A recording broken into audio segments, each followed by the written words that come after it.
willing ka bang i-save ang feelings and love mo for someone kahit hindi ikaw ang priority niya?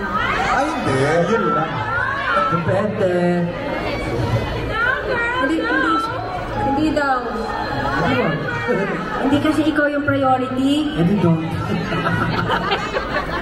You know, sometimes sa atin kasi, well, I've known people na kahit hindi sila yung priority, alam mo yun, they still love that person very much. Tama yun! Diba? Totoo yun eh.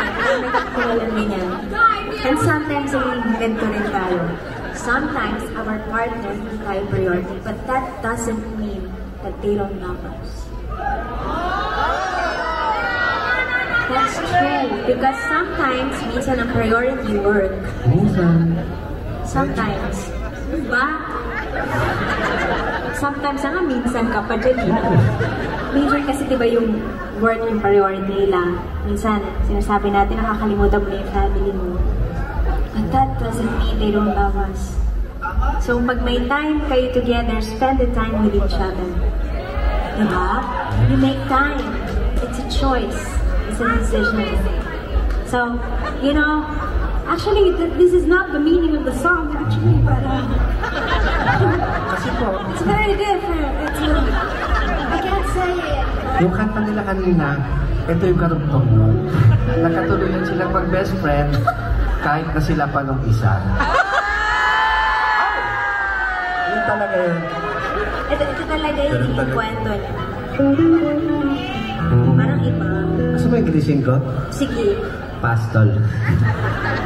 Okay, this is for everyone. Actually, a little hint, ito po yung unang nag-viral na sa Facebook namin, sa Reels. Actually, hindi kami yung nag-post, pero bigla siya nag-viral para nagustuhan ata ng mga Pinoy at that moment. Anyway, so here we go.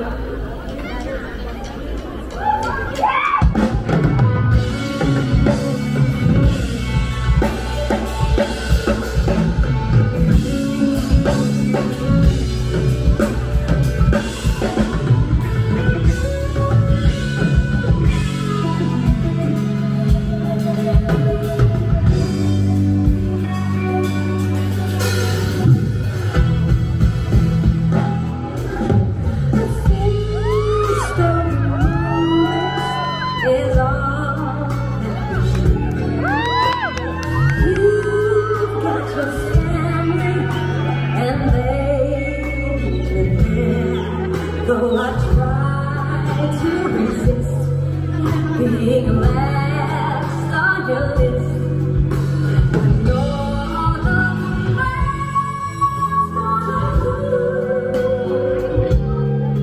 So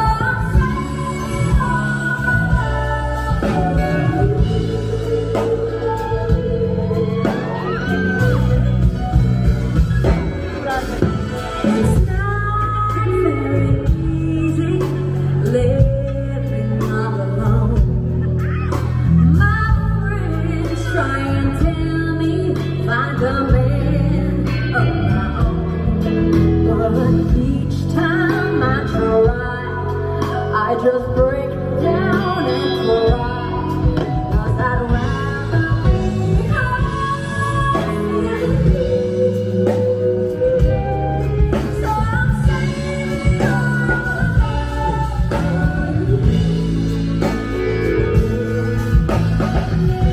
you used to tell me we run away together. Love gives you a right to be free. You said